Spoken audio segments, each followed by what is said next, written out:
സ്തോത്രം ചെയ്യുന്നു.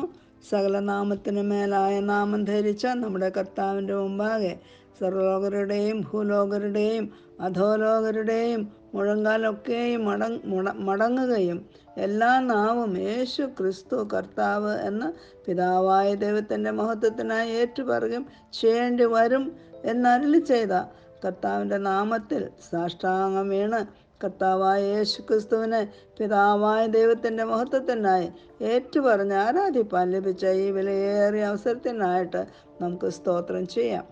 സകല നാമത്തിന് മേലായ നാമം നൽകി മഹോന്നതനാക്കിയ കർത്താവായ ക്രിസ്തു ആരായിരുന്നു എന്നും എന്തായി തീർന്നുവെന്നും മറ്റും വിവരിക്കുന്ന വേദഭാഗങ്ങൾ മനസ്സിലാക്കിയാണല്ലോ നാം ഇന്ന് ഇവിടെ കൂടി വന്നിരിക്കുന്നത്.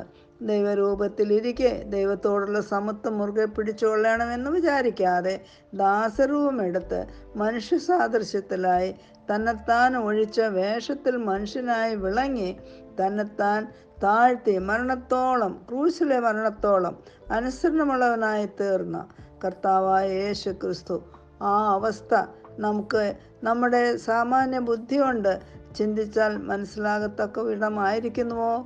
അതോ അത്ര അഗാധമേറിയതായ ഒരു പരിവർത്തനം അല്ലെങ്കിൽ ഒരു സ്ഥിതിവിശേഷമാണ് നമ്മുടെ കർത്താവായ യേശു ക്രിസ്തുവിൽ നാം കാണുന്നത്? അതായത് എത്ര മഹത്വമേ ദൈവപുത്രൻ മനുഷ്യന് പുത്രനായി തീർന്ന അവസ്ഥ. യോഹന്നാന്റെ സുവിശേഷം 1-ാം അധ്യായം 13-ാം വാക്യത്തിൽ അവൻ രക്തത്തിൽ നിന്നല്ല, ജഡത്തിൻ്റെ ഇഷ്ടത്താലല്ല, പുരുഷൻ്റെ ഇഷ്ടത്താലുമല്ല, ദൈവത്തിൽ നിന്നത്രേ ജനിച്ചത് എന്ന് കാണുന്നു. കന്യകയായ മറിയയുടെ ഗർഭാശയത്തിൽ പരിശുദ്ധാത്മാവാൻ ദൈവം അത്യുന്നതൻ്റെ ശക്തിയുമായി ഇറങ്ങി വന്നപ്പോൾ ഉത്ഭവിച്ച പുരുഷപ്രജ. ഇന്നത്തെ ശാസ്ത്രജ്ഞന്മാർക്കോ ന്യായശാസ്ത്രിമാർക്കോ വൈദ്യശാസ്ത്രത്തിനോ മനസ്സിലാക്കാൻ പ്രയാസമേറിയ ഈ മഹൽ സത്യമാണ്. വചനം ജഡമായി തീർന്നു, കൃപയും സത്യവും നിറഞ്ഞവനായി നമ്മുടെ ഇടയിൽ പാർത്തു.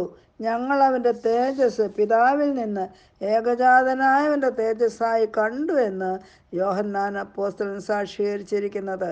ആദിയിൽ വചനം ഉണ്ടായിരുന്നു, വചനം ദൈവത്തോടു കൂടെ ആയിരുന്നു, വചനം ദൈവമായിരുന്നു. അവൻ ആദിയിൽ ദൈവത്തോടു കൂടെ ആയിരുന്നു. സകലവും അവൻ മുഖാന്തരം ഉളവായി, ഉളവായതൊന്നും അവനെ കൂടാതെ ഉളവായതല്ല. അവനിൽ ജീവനുണ്ടായിരുന്നു, ജീവൻ മനുഷ്യർ വെളിച്ചമായിരുന്നു. വെളിച്ചം ഇരുളിൽ പ്രകാശിക്കുന്നു, ഇരുളോ അതിനെ പിടിച്ചടക്കിയില്ല. നമ്മുടെ കർത്താവും രക്ഷിതാവുമായ യേശു ക്രിസ്തുവിനെ കുറിച്ചുള്ള ഈ വിവരണത്തിൻ്റെ ഒരംശം പോലും മനസ്സിലാക്കുവാൻ കേവലം പ്രാണികളായി നമുക്ക് സാധിക്കുമോ? ഇത്ര മഹാനായ ക്രിസ്തുവിനെ കുറിച്ചൊരു ഭക്തൻ പാടിയത്, എന്തോരത്ഭുത പുരുഷൻ ക്രിസ്തു, തൻ്റെ മഹിമ നിസ്തുലം. ഇത്ര മഹാനായി ഉത്തമനാകും ഒരുത്തനെ ഉലകിൽ കാണുമോ എന്നാകുന്നു. എത്രയോ വാസ്തവമാണ്. ഇത്ര മഹാനായ ഉത്തമനായ ഒരുവനെ, അത് നമ്മുടെ ക്രിസ്തു മാത്രമല്ലാതെ വേറെ ആരുമല്ല എന്ന് ഓർക്കുമ്പോൾ നമ്മുടെ ഹൃദയം നന്ദിയാൽ നിറഞ്ഞ് കവിഞ്ഞ് നമുക്ക് അവനെ ആരാധിപ്പാനുള്ള ശക്തി ലഭിക്കുന്നു. ഈ മഹത്വം ദർശിച്ചുകൊണ്ടാണോ നാം അവനെ ആരാധിക്കുന്നത്?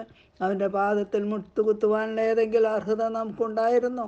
ഒരിക്കലും ഉണ്ടായിരുന്നില്ല. നാം ആരായിരുന്നു എന്നും ഇപ്പോൾ ആരായിരിക്കുന്നു എന്നുമുള്ള അറിവില്ലാതെ കേവലം ക്രിസ്ത്യാനി, വിശ്വാസി, ദൈവമക്കൾ എന്നൊക്കെ പ്രശംസിക്കുമ്പോൾ നമ്മുടെ ഹൃദയദൃഷ്ടി പ്രകാശിച്ച് ഈ മഹോന്നതനായ കർത്താവിൻ്റെ മുഖപ്രകാശം കണ്ടുകൊണ്ട് അവൻ്റെ പാദങ്ങളിൽ വീണ് അവനെ മുത്തം ചെയ്ത് അവനെ ആരാധിക്കുമ്പോഴാണ് പിതാവ് വാസ്തവത്തിൽ മഹത്വമെടുക്കുന്നത്, പിതാവ് പ്രസാദിക്കുന്നത്.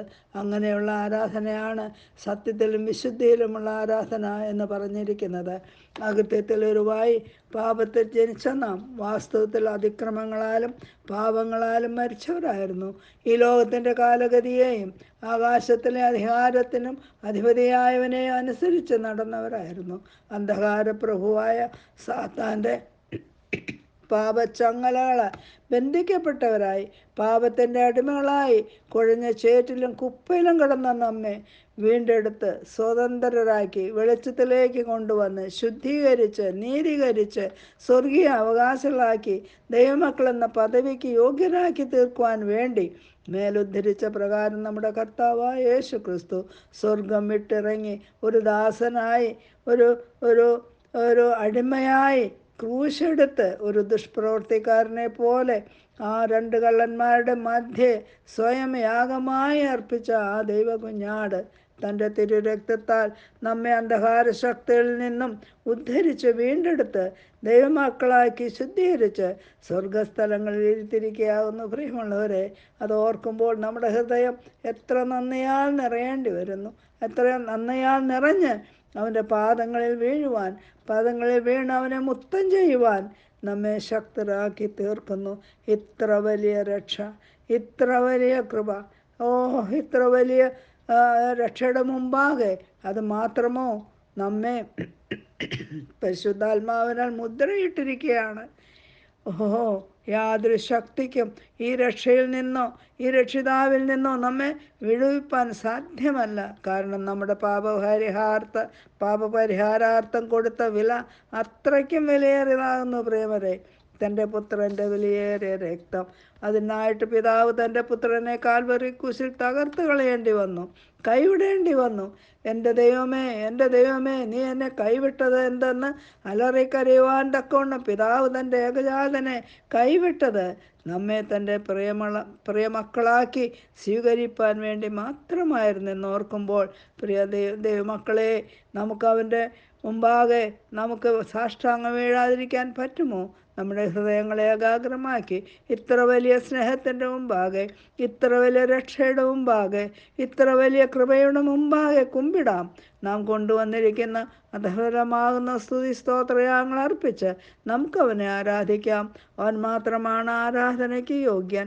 അറുക്കപ്പെട്ട കുഞ്ഞാടേ, ശക്തിയും ധനവും ജ്ഞാനവും ബലവും ബഹുമാനവും മഹത്വവും സ്തോത്രവും ലഭിപ്പാൻ നീ മാത്രം യോഗ്യൻ, നീ മാത്രം യോഗ്യൻ എന്ന് പാടിക്കൊണ്ട് നമുക്ക് അവൻ്റെ പാദങ്ങളിൽ സാഷ്ടാംഗം വീണ് അവനെ ആരാധിക്കാം.